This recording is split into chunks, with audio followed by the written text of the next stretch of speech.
So a story broke recently that we need to talk about, and that is the Sheik game.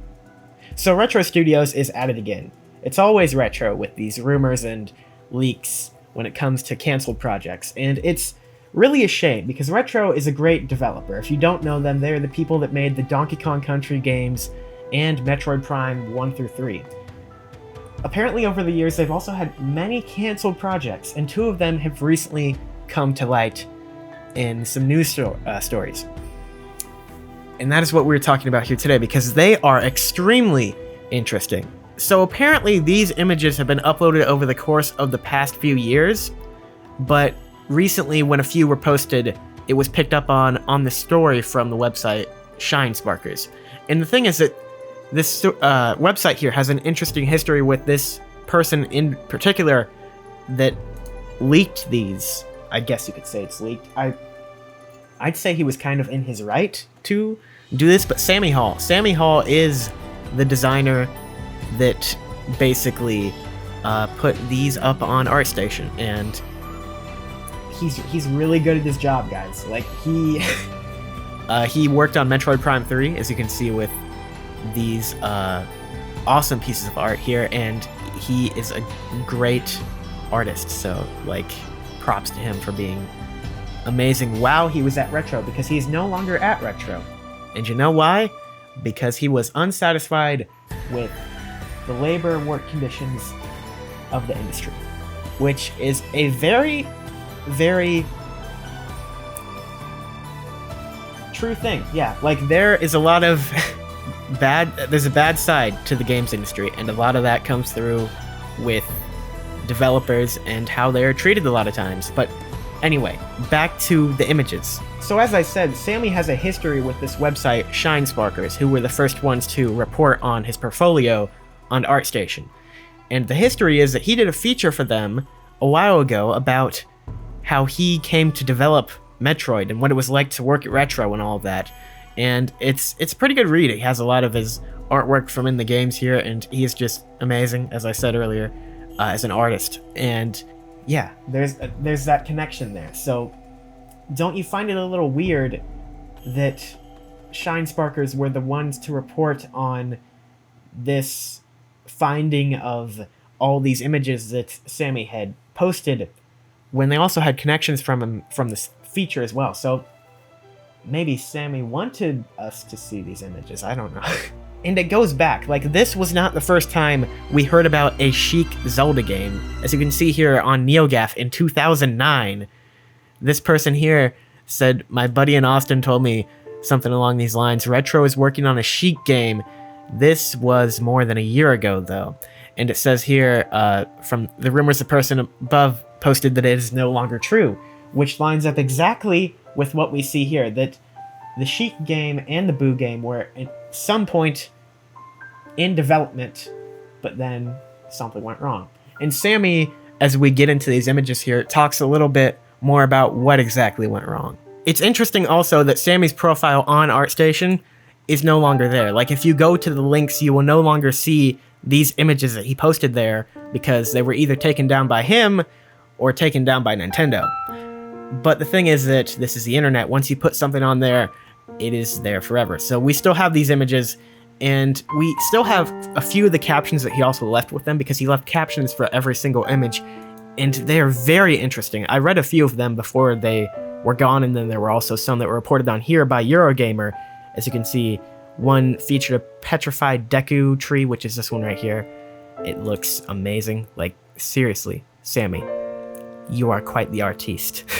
And then we have a windfish-like creature called the Kinder Fish, I believe, and that would be this. I'm telling you guys, this makes me want this game. Clocktown, which is a very interesting one here. Looks like a comic book aesthetic there. It's wonderful. And then we have the Dark Gerudo tribe, which was apparently going to be the villains of this game, as this was going to be set after the defeated hero in Ocarina of Time. So it's just, there's a lot of really interesting things going on here, and it really makes me wish this game did happen. But it didn't. The final thing I could find on Sammy in this whole situation is that he apparently recently spoke with IGN just a little bit about what exactly happened to all these projects, and it's interesting. So he said, "I doubt many at Nintendo proper saw much of any of this stuff. I was mostly put into a room like Milton from Office Space and tasked with brainstorming other projects." And then he also said, "According to Hall, the ideas for both games came from ex-Retro leads Mark Pacchini, Todd Keller, and Kion Pearson, but were cancelled the week they went to create their own studios." So it's impossible to say exactly what happened to this game, but whatever happened, I wish it didn't happen. Have you guys seen this art? This is insane. I wish this game was real. So as I said a few times throughout this video, this was not just a Zelda project, but this was also a Boo project. And while I know we're talking mostly about the Sheik game today, I wanted to just show you a few of these real quick because they are amazing. So the Boo game is really cool. It was apparently going to be some kind of handheld game based off what Sammy said in his original post on ArtStation. But I think we all know that the main thing we're excited about is this Sheik game. Because, oh my goodness, I wish it was real. I've only said I wish it were real about every time I've mentioned it so far, but just based off the concept art I could find left online, I think you can kind of see why I wish it were real. And let's take a closer look at some of these because they are amazing. So this design was under the name Clocktown Kid, and I think you can kind of see why he's all mechanical, like a clock, so it's great. But it's just like a really cool idea. It's robots in Zelda before robots in Zelda were the big new thing in Breath of the Wild and everything. I mean, we've always had stuff like that in Zelda, but like this is like, you can really tell this is a robot. Like this is really a robot, guys, and I really like this design. That's what I'm trying to say. Next up, there's a small sketch of a Gerudo here, which, as I kind of mentioned earlier, we're going to play an integral role as the villains in this game, as it's the next 100 years. It's time for them to have a new Ganon arise, and they're called Dark Gerudo for some reason. I mean, this is apparently after Link failed and everything is bad, but Dark Gerudo, that's cool. Who doesn't like dark versions, am I right? Here we have someone playing an ocarina, and it looks a lot like a Kokiri, maybe I'd say. Just, I don't know. Also, the coloring makes it look like the Ocarina of Time. It could be, it could not be. Could just be coloring, you know. Here's where we get into the good stuff, though, and this is the landscape drawings. Okay, so I remember reading somewhere, I can't remember exactly, but it was described by Sammy as this would be 10 times weirder than any other Zelda game. And you guys know how great Zelda is when it's weird. Just look at Majora's Mask. And, okay, this might not be the weirdest background, but this is a pretty beautiful background. We'll look at some of the weird ones here in a minute. But just, oh my gosh. If this were Hyrule. And here we have a giant armored enemy with a comparison to Sheik there. And, man, I love this design. It's like a mix between a dark nut and a giant, which I think that's what they're going for. And he also has a tree on his back for some reason. I think that's a tree. Do you guys think that's a tree? I think that's a tree. Here's another, I'm guessing, enemy design. I mean, it could be a Zora. If it's a Zora, I don't like that design. But if it's not a Zora, decent enemy design. Yeah. Here's our first sketch of the main character, which you might be asking, why does he look male when, spoilers for a very old game, Sheik is actually female? Well, just based off all the concept art we have going around here, it looks like they were using Sheik as just like an abbreviation for the Sheikah, and I think this might have been the last Sheikah, just like based off how we've only seen one Sheikah throughout all of these artworks. I think that's the direction they were going with, and I think it could have been pretty great. Yeah, not gonna lie. Here we have another landscape piece, which I'm guessing is some kind of Gerudo hideout, or just like village, or some area where the Gerudo hang out. I mean, just based off the designs, I thought maybe. I mean, maybe I'm just wrong and it's a circus tent, you know? They did say 10 times weirder. Okay, this one's giving me major Xenoblade vibes, and I kind of love it. I mean, just a lot of the stuff in this concept art is very similar in design to Xenoblade. It looks like alien or like just kind of out there. Also, there's a ton of different enemy designs that you see in this concept art, which is something you don't see in Zelda a lot. They're pretty like short on enemies a lot of the times. Like look at Breath of the Wild. There are very few enemy types in that game, which is something they need to fix. This might be my favorite out of the entire bunch because something about this medieval looking Hyrule castle that's just like towering up in the sky and hanging on a platform looks kind of like Dark Souls or Bloodborne-esque to me. I really like it. And I remember specifically on this one, it's one of the only ones I myself remembered without looking up stuff, is that in the description, Sammy said that this was a version of the castle when the flood went down, which gives you a Wind Waker vibe there as well. So it's all over the place, this game, and that's not a bad thing. Here we are back to the Deku Tree one, where you can see the Deku Tree over there on the right, and I'm telling you, a lot of great scenery going on here. This world could have been really cool. Here's another look at the protagonist of this game, which seems to be a more fleshed out, more final design. I mean, if you're gonna call it final, because it never really got anywhere close to final, but you know what I mean. I think this was one of the last designs they probably made for the character, as it looks a lot more fleshed out. Speaking of which, here are some very early on sketches, it appears, of what the main character could have looked like. And here is another one of my favorites right here. So we have the standoff between what appears to be the main character up on the rock with the Sheik symbol, and then this just ominous dual-wielding like scythe dagger person with tentacles, and it's just like oh my gosh, it's something, all right. Like this is cool. I like this. This is probably some kind of like big bad of the game. I'm guessing like a leader of the Dark Gerudo or something. And we need more characters like that in Zelda. I've talked about it many times before, but Ganondorf's cool and all. You can go much further as well. Here we have another shot that reminds me of Xenoblade, just based off these monster designs here. But we see Sheik just, I believe, grabbing some water or something, or maybe just like hiding. I don't know. Maybe he is hiding. Maybe like those guys are actually like, I mean, they have giant swords. Maybe they're out to hit you with those giant swords.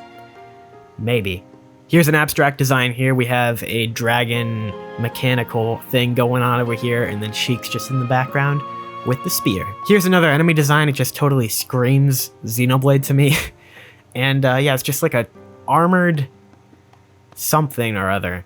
I don't exactly know what it is, but I'm on board. Looks cool. Here's just another background design here. It is interesting though, as it looks kind of like a city, and Zelda is a medieval fantasy world, so that's some cool confliction there. We did see the Clocktown robots earlier, so maybe this is what Clocktown was going to be.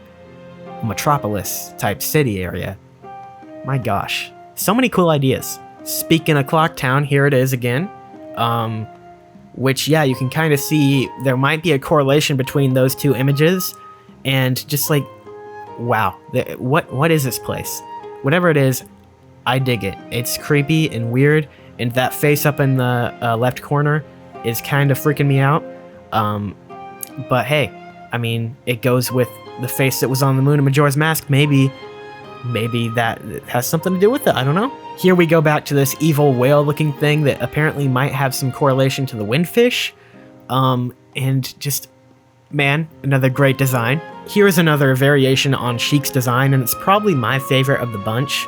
I mean, he just looks so mad, and like not exactly a hero, like maybe a villain. But like, if you're playing as him and he's still the hero, it's just like, who's the hero at that point? Everything's I don't know. It intrigues me. Another look at Sheik's designs here. There's a good one of what was his cape, I guess. It's kind of a cape, kind of a hood. I really like it. Yeah. Here's an interesting one. Of course, it's another unique enemy. But the thing that really got me about this one is how similar the stuff coming out of it looks to Malice. Like, do you guys see it? Like, just like the little strands of red and black, and that looks like Malice to me. And this was back in like 2008, 2009, maybe even 2007. So, wow, isn't that great how things just kind of circle around sometimes? Here we have what I think is clearly some kind of light spirit. I'm thinking of Twilight Princess. There were light spirits in that game. So something along the lines of that is what this seems like to me, except this time it's a wolf. More fantastic enemy designs, and I cannot be happier about these. You guys, you're so good at designing enemies. All of these designs are so great, and it really makes you wonder, I wish we had this game. Here we have an interesting one because there's a lot of stuff going on with rhinos here. So we have a rhino here that just looks like a regular rhino, except armored up and all that. Then we have basically what's a Lionel, except he's a rhino. And then we have this fully armored, just like, what the heck is going on rhino with like a little dragon on its arm. And I don't even know what's happening anymore, but I love it. Here's another design with Sheik, and this one is interesting because they're holding, I believe, the goddess harp in their hand, or is that Skyward Sword? I don't know, but some kind of harp, and that is a signature thing of the original Sheik, which this one does look maybe a little more feminine. So maybe this is supposed to be a Zelda Sheik, but who could tell? Here's a sketch design of bearded Sheik, which is just great. They had so many great designs for this character. And if you look here, here is the fully colored version of that design, and it looks even better. Just like, man, this character had so many great designs, even just in pre-production. And with that, that's about all the information we have on this game, and about all the information we'll probably ever have. And I know that you know that I know that we all know that we wish we had this game. Everything about this game, from the designs to the characters to just the weirdness, is amazing. And I know I'm just here as a consumer. It's from a consumer's perspective that shouldn't even know this thing exists. But I wish it did. And I know I've already said that probably about 15 million times throughout this video, but I'm sure it's a sentiment we can all agree on. This game would have been so different and unique from any other Zelda game. Apparently it was going to be a JRPG/action game, and that it just sounds so good. Also, it doesn't even use Link. It's the Sheik. It's like a really, really cool idea for a spin-off game. I mean, heck, if you don't want to, don't call it a spin-off game. Just call it a Zelda game. I don't care what you call it. I wish it was real. But that's it. That's the end of the story for now. I hope you enjoyed the story, though. If you did enjoy the story, make sure you like, comment, and subscribe. And just thank you all for watching. I hope you learned a little something new about this really weird and interesting project that apparently was in development at Nintendo at one point, in Retro Studios. And gosh, maybe someday we'll hear something more of it. Probably not, but we can dream about it, at least. So, if you enjoyed the video, we got lots of Zelda videos around here. We got some other stuff, too. You should probably stick around and maybe watch some of it. You might like it. So, yeah. Thanks for doing that already in advance. I'm telling you that. Thank you. That's it for today's video. Have a good one, guys, and I will see you very soon. Bye.